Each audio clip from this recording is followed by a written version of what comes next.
I'll start with Gibson, because Gibson's often more accessible. So Gibson is a very important psychologist. He was challenging a very Newtonian notion of perception as input and calculation response. And so what Gibson pointed out is that actually perception works in terms of what he called affordances. And you can see why affordances fit into everything we've been talking about when I explain what an affordance is. So this glass is graspable by me. It affords grasping.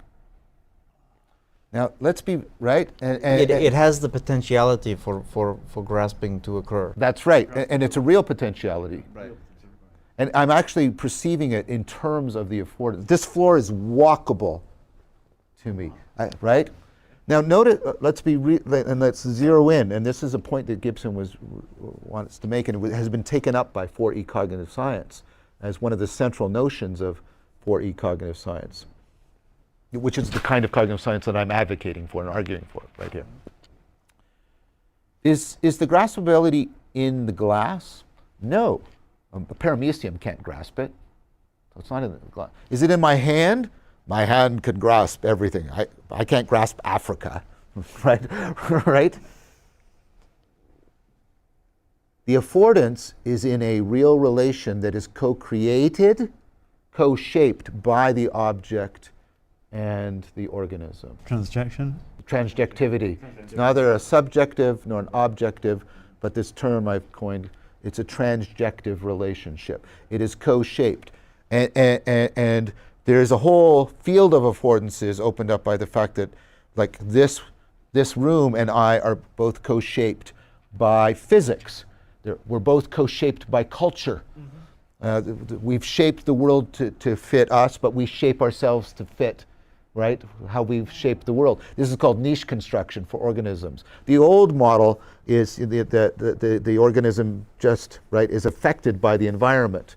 But the new model is, well, no, the organism shapes the environment, and then the environment shapes the organism, and a niche is constructed. A niche is just a network of affordances. And this is all completely transjective. It's not here or there.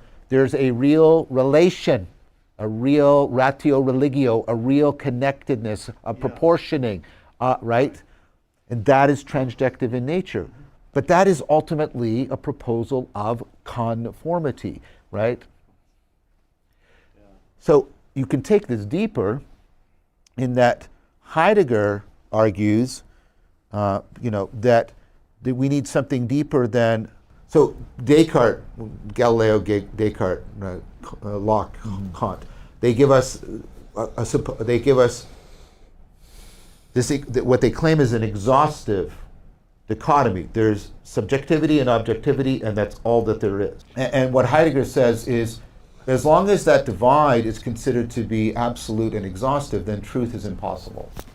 Yeah. Because truth is some connected relationship between the knower and what is known.